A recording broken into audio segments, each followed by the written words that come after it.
Ebusuafo me ma wakɔ aba edeba Xposed G so na ena anope enkra abeto yapono so etre se ya ye legend J.A Adofo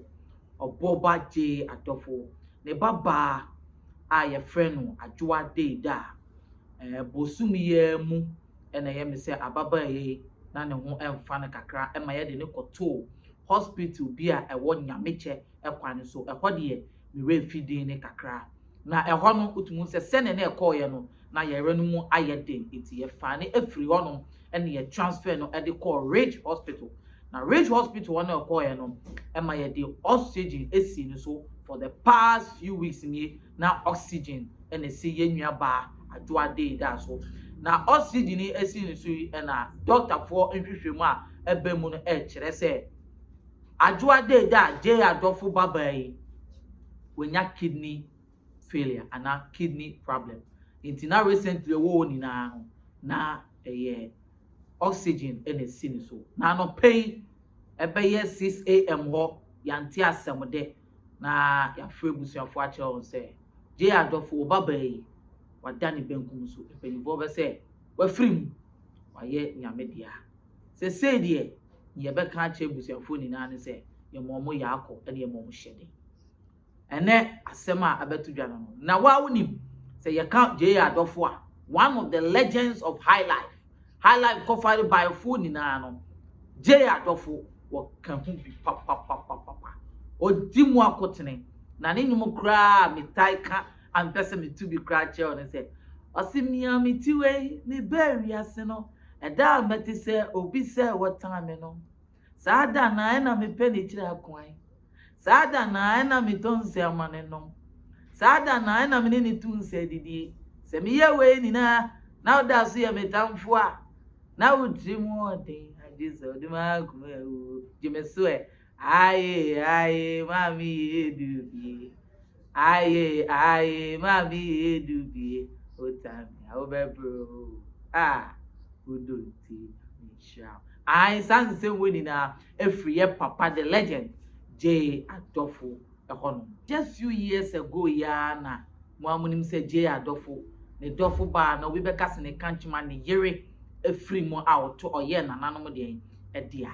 na we so die otumi hu se we esi wo fie no awerho aba fie pa efie be di awerho because na empanyifo tenase na mbofra no efri etire de emu nsem elhwem eyesa na eya ya ahomete ni nua mpanyifo ni na ewo ho nanso ono ababa wa ketua wo mu no na chese wo firi mu saade a na enhye enkran but recently yen kanokure se ye hwese ne yade bi mu agide ntwie a ema nkofo firi asase isu a na no odem papa se sei obi be yare na nkakane de enim so obi firi mu a yen koni hwese wa na efiri mu a ebia wano monsa ebia yesi ya tu ne duro ana ebia sebi wenya akwanhia nanso nanse yare beba ne yenko hospital nkɔhwe a enye kidney failure eye liver problem jese ye aduane die ne nyoma ye die ede nsem ebreyen nti yeso ye wo ho no yenhwe ye didie mu ye ne yenhwe ya brabo ye because at the rate that young people are dying by not a natural death but yare wabi mu a ye bodi kura ye nti ase aga kane de wan na akwa se wonya kidney problem because eduane a wudi ebunu nkwan pa o maami aprepare ama o eduro bi a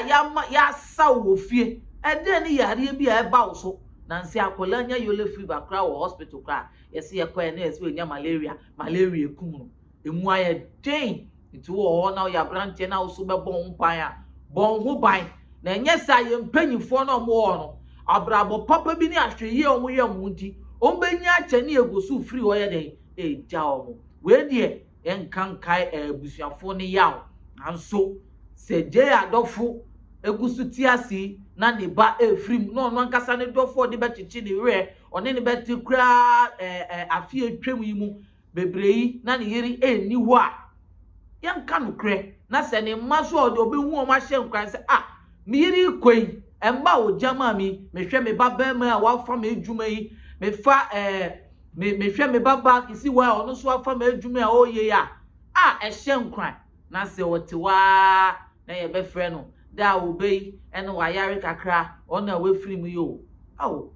eya ahomete enhyen kran ebu abem papa ene de se ni abeye J.A Adofo na so na abesi de so nu so mo de anka ebe yi ase yambo J.A Adofo na se yie no na enye yi o wambo J.A Adofo nyuma na enye yi enti ene ko ni YouTube channel ko bo J.A Adofo ene bebia otie biara fa ne nyumu hwem bona yenko na rewe befie enti ye to nyom e de ahye J.A Adofo anumonam na se ye de amane yakọ ne nyum bebre na de fie so ada se enti na wonua be malimo elikem kwame amega me na me de dwumadie ebre ubetimi afreme efokent na me catch you say dwumeku eso wase e ma me de dwumadie ebre enye obia se nitrufi omonam na gu ase ofromo na nso de mesere woni se ube subscribe your channel no se ne na ube join ye na wa join the notification bell ne de to se ne epusi a ubenya notification na wetuma hwe nsem aye de ekoso de beto apono so eto pimpo me nua bema me fa de abrɛw ebusuafo madofo no enne makra mu we de yante asempa na nso aye Black Tuesday de ye befa ne sa da sende ye besehia baba Mira, the we are in Sway Esifa Bay. Now a damn has sense swing, and then the one from me and shades the pa, their own fraud bill. Sunny Santi, and I'm in fraud of it. Abraham see the area. Let me jaw what to coin, and I'm a catcher say, Confirm neat roofing system for no matter dying so my end, and I'll go for a quantum for my tamaquafa, or my dying so I share, then you. Now, Mira, neat roofing system for some walking. A damn pan, a dance from what, chinching, as I said, one, and a sound boy a dance from my end. Or Uti, Unim says he can't wear a thing, and I will yard and so I was so yardia, a betting ya chama ye. And unti, and I'm a share will say, Confirm neat roofing system for Nanka, Omaya Jumai. Atia, Nansu Emui, neat roofing system for when Quandia, Ombetani neat, the Amayan. Enti, a Kobani say, open woodwork, metal trust, rain gutter, red cap, valley, IBR, IDT, DSR, any Piaka Hondia, any not on Safre, neat roofing system company. Yamau free estimation, any free transport, and offenso, your poor down Sumawa, a chaye pa. And it just some